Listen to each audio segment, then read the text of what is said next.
दोस्तों, इस प्रतियोगिता का जो आयोजन किया गया है किस उद्देश्य से किया गया है जानना चाहेंगे डॉक्टर आर फूलिया साहब से, जो कि रिटायर्ड आईएएस अधिकारी हैं।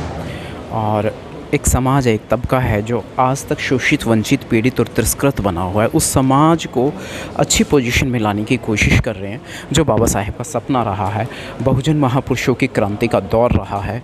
और बच्चों को कितनी जानकारी है अपने संविधान के विषय में, अपने इतिहास के विषय में और बहुजन महापुरुषों के विषय में। तो किताबें तो बहुत यहाँ वितरण की जाती हैं समय समय पर सभी बहुजन कार्यक्रमों में।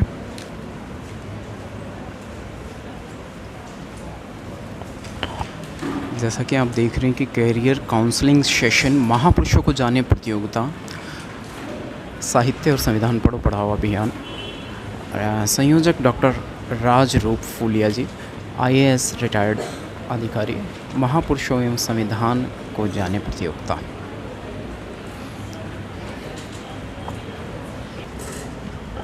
जय भीम सर। जय भीम सर, ये आज जो आपने एक बहुजन महापुरुषों के इतिहास के विषय में एक प्रतियोगिता रखी है बच्चों के साथ में, संविधान के विषय में, कि बच्चे कितना जानते हैं, ये सडनली टेस्ट है या इसकी कोई तैयारी की करवाई गई है बच्चों से? तैयारी तो नहीं, पर हमने इनको साहित्य उपलब्ध कराया है, इन महापुरुषों से संबंधित पुस्तक उपलब्ध कराई है जी। और इन बच्चों को, ताकि ये उसमें से तैयारी कर सकें। कितना समय मिला इन बच्चों इनको करीब, मुझे लगता है किसी को 1 हफ़्ता, किसी को 2 हफ़्ता, ज़्यादा से ज़्यादा 2 हफ़्ते का समय इनको मिला है।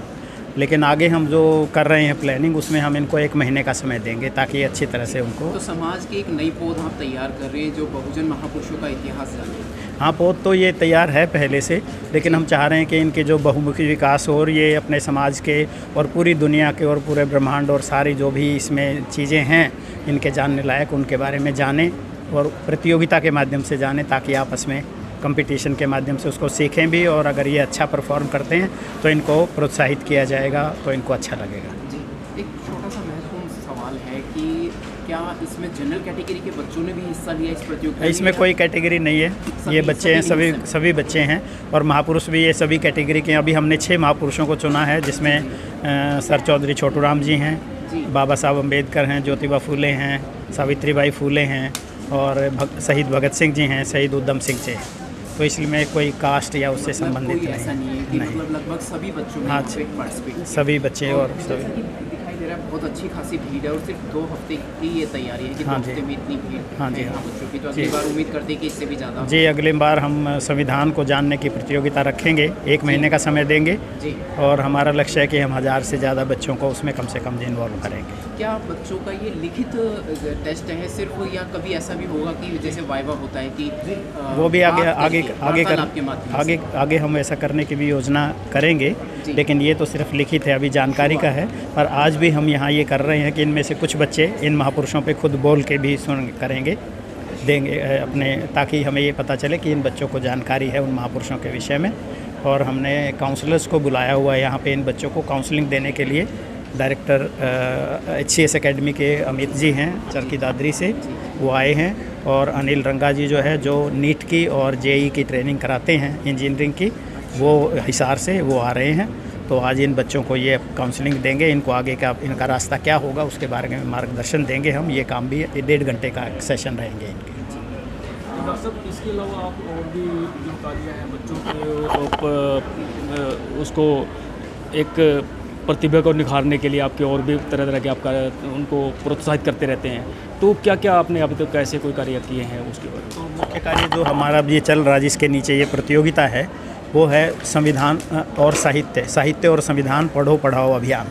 क्योंकि हम ये समझते हैं कि हमारे बच्चों को पहले संविधान, जो एक हमारा बड़ा ग्रंथ है, वो, और साहित्य जो हमारा मुख्य साहित्य है, तो वो सारी साहित्यों के बारे में उनको समझना चाहिए। तो उस अभियान के नीचे हम मुफ्त में भी पुस्तकें बच्चों को दे रहे हैं और लोगों को भी दे रहे हैं, सभी वर्गों को।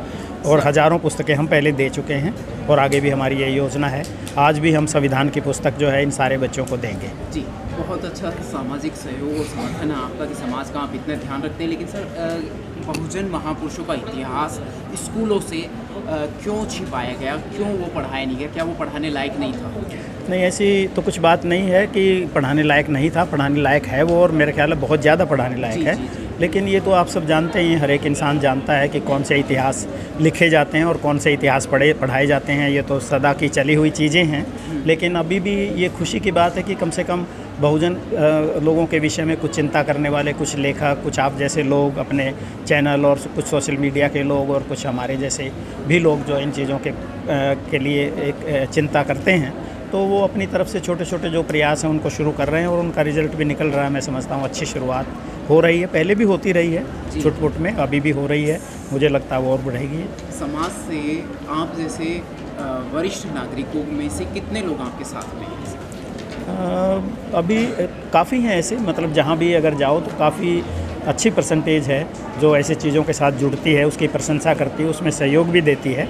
ये बात दूसरी है कि अभी सभी लोग या काफ़ी संख्या में लोग उस हालत पे नहीं आए कि हमारी तरह से कोई ऐसा कंक्रीट काम करने का हिम्मत कर सके, क्योंकि इसमें फाइनेंस, उसमें कनेक्शन, उसमें और बहुत सारी चीज़ें और उसके अंदर अनुभव उस चीज़ों के करने का, ऐसी चीज़ों की ज़रूरत होती है जो ज़्यादातर लोगों के पास अपने आप में नहीं है। मिलजुल के हो सकती है, मिलजुलने के प्रयास अभी सफल नहीं हो पाए हैं। तो अगर मिलजुल करके आपस में करेंगे तो वो भी छोटे छोटे स्तर पर इस तरह के लेकिन हो रहे हैं।